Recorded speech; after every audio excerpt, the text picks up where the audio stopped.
Hi guys! Magandang hapon. Magmimerienda po ako. Dumating po yung asawa ko, may dalang ano ba to? Bicol Express. Tapos, tamang-tama nagluto po ako ng sabaw. Sabaw lang. Pechay po yung niluto ko. Ayan o. Nilagyan ko ng sabaw at saka beef cubes. Para kunwari nilagang baka. Tapos nagawa ako ng insiladang talbos ng kamote. Yun ang ulam ko guys. Kain tayo. Wala akong pambiling baka kaya beef cubes na lang guys ang nilagay ko sa pechay. Kunwari, nilagang baka. Tsaka na lang yung laman pagka nagkapera ako. Sa ngayon, ang kaya ko lang yung beef cubes. Hindi ko pa kayang bumili ng laman ng baka haga. Mukhang baka naman siya guys. Lasang baka talaga.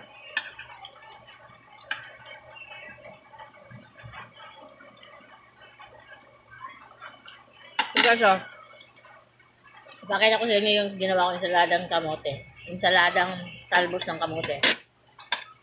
Yan. So, sarap to guys.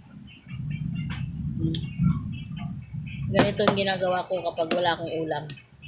Ito lang talaga. Okay na sa akin. Yung arte-arte pa. May kamatis, sibuyas, sili. Yan. Harap.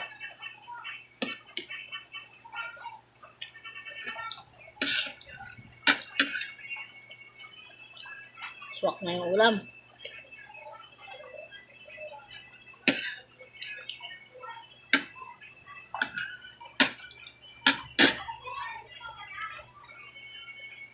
Kain tayo guys.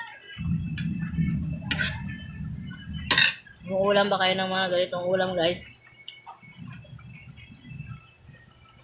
Puro mga dahon lang.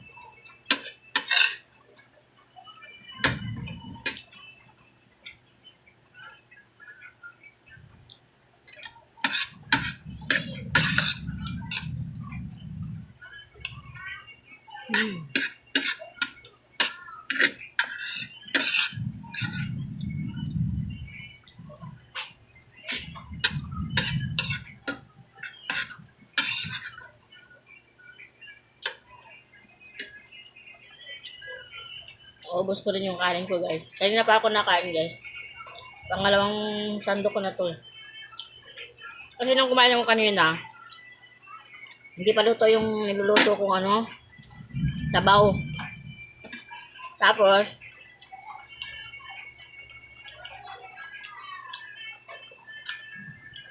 nung naluto na tong sabaw, hinintay ko naman itong yung ginawa kong ensalada. Ang unang kinain namin yung dala ng asawa ko na hindi ko na na-video yung si ayaw ng asawa ko magpakita dito sa camera. Minsan lang yan masugyapan nyo na mag-video ko na may kasama ako.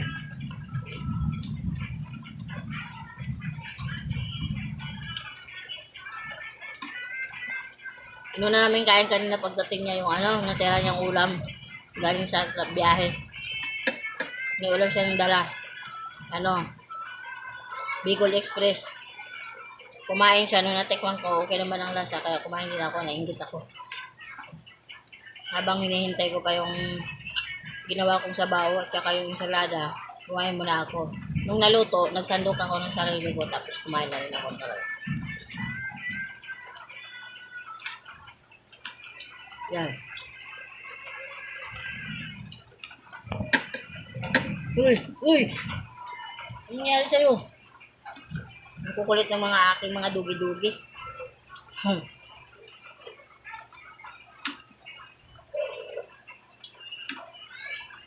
Harap.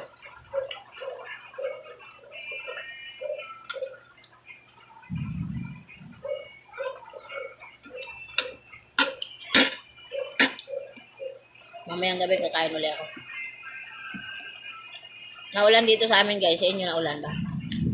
Buti naman umulan, sobrang init ngayon.